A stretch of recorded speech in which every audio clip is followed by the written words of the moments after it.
Hey, what's up, y'all? This is Ikeo Evans, and coming at you with another Wire Wednesdays on May 28th, 2025. I wanted to touch bases with y'all on just my recent experience at, Scout Art Fair. As you know, I'd done a piece that was dedicated to Michael K. Williams. He was a good friend of mine, and what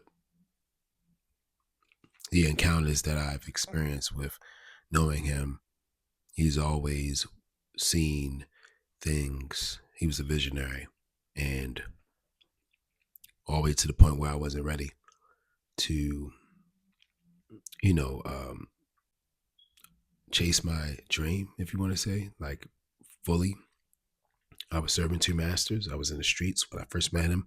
I had multiple warrants, as I said before, and this recent uh, artscape that just took place, I did that piece, A Promise Kept, and it was on display. And upon it was like thousands among thousands of people was gravitating to the piece. And, the first thing that they see, they're familiar, is of course the character from The Wire. And as I was explaining the piece, and then you could tell my voice is better now; it's getting better each day. I was explaining that to some people, they would just see, oh, The Wire, this, that, and the third. And I remember it was a guy that was having a conversation that was just so stuck on, just the show. And I was like, well, no, I use this piece to lure people in, as far as creating it, to tell the story with what they know Mike to be is Omar. But I said it's much more deeper than that. I was broke it down how the lilac color represents um, Fran Boyd, and the red color, burgundy color, represents Donnie Andrews, who was the real Omar Little that Michael had portrayed on The Wire, and how the blue color, the blue truck, was dedicated to Mateo Blue. And as I'm saying this, some people, from looking at it from first glance, you would think that I'm like,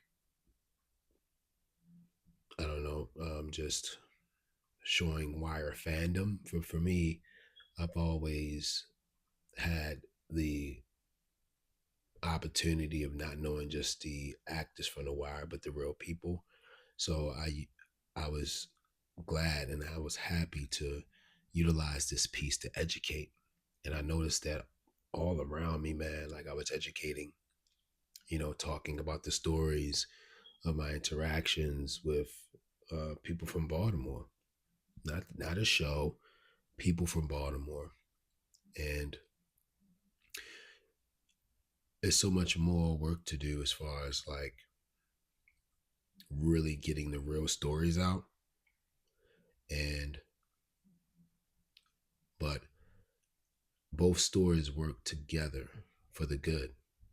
You know, I used to I created a shirt in 2017, and it was on the front it said "We still love Baltimore," and on the back it had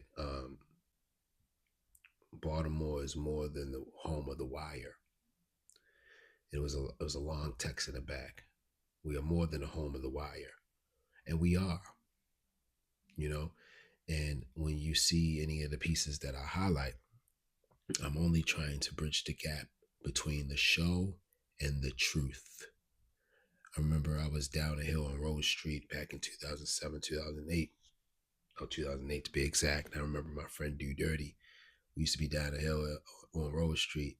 I remember I got this on my um, Sony handheld cam. And he was like, yo, that's the real wire. The real wire, man. So shout out to Do Dirty, man. He's been doing his thing for a while. He's a creative as well. But you know, I really want the world to understand like that there's layers, and that's why I think that The Wire, and I still haven't watched all of The Wire, even still to this day, but that's why I believe that The Wire is one of is pretty much what they calling it the greatest show on television that ever existed, because it was up there in the list of the top greats, because some of it is based on true people. Now, not the story was all kind of changed up, but they used the likeness of real people.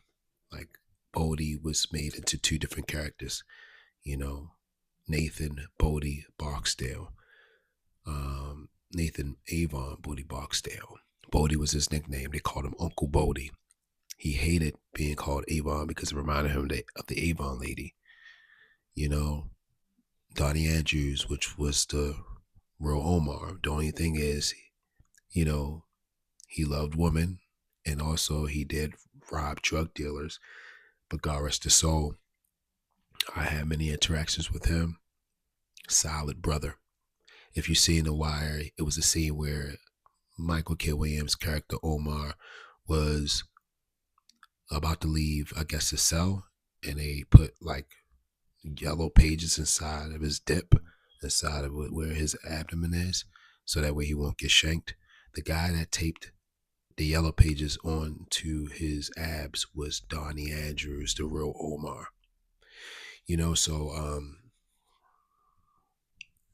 it's a lot of and I'm forgive me for going around in circles, but excuse me, it's a lot of stories that need to be told, and I don't know how God is gonna have it where I'm able to do that, but I have like tapes that I had filmed over the years that had captured the essence of what Baltimore was then. And it's a big difference, of course, now, because that's what happens, things change over time. But I just want to share with you like how I get real passionate about my stories. And I remember people probably thought that I was just, going creating off of some fandom or some, but when I started like sharing them with the stories and the real stories and the real people, and not even just The Wire, talking about the Anna Mary Douglases of the world, or talking about Harriet Tubman and just the different other things, I felt like I was just like, it was like not like a class, because I don't want to like give it all that, but it was many a times, to name a few, that I was educating not just people my age, but young and old. And then some of the kids that was wanting to be artists, I found myself motivating them and inspiring them. So, some people may say, well, yo, did you get any sales or whatever, whatnot? And I did. You know what my sales was? The love that I got, the gems that I was able to pour into all ages. You know what I mean? Giving my gift away, not just a physical item, you know, but just words of wisdom, gems. Sometimes we need that. Sometimes we need to break bread, because in today's society, where we are behind our phones, we're behind these glass mirrors, these objects, we forget to connect. And no price tag is connected to that, of connection, real connection. You know what I mean? Having a real connection is everything, because you can know a person for a while and not have a real connection with them. A real connection. And you can have a real connection with an individual, and they could be light years or probably miles away from you, and y'all can pick up like it was yesterday, when y'all haven't even talked in maybe a week or two or even a month. But if the connection has a weak foundation, I can't say that it can be the same. So that will conclude Wire Wednesdays. You know what I'm saying? Oh, guess what? You know what I mean? My bad, I'm a little, relaxed. It's the rain. It's been raining all day. I'm still recouping, but I'm feeling a lot better. But yo, check this out. I finally dropped the Baltimore Woo Bird. Yeah, I'm gonna put my website into the description. If anybody who have seen the Baltimore Woo Bird in a previous video, go ahead and tap that link. It's limited to 50, and it's limited to 36 tote bags. I've already gotten a couple of people, so hurry up and reserve yours before all the slots are full. All right. So anyway, thank y'all for tapping into this episode. Be on the lookout for tomorrow's. Peace.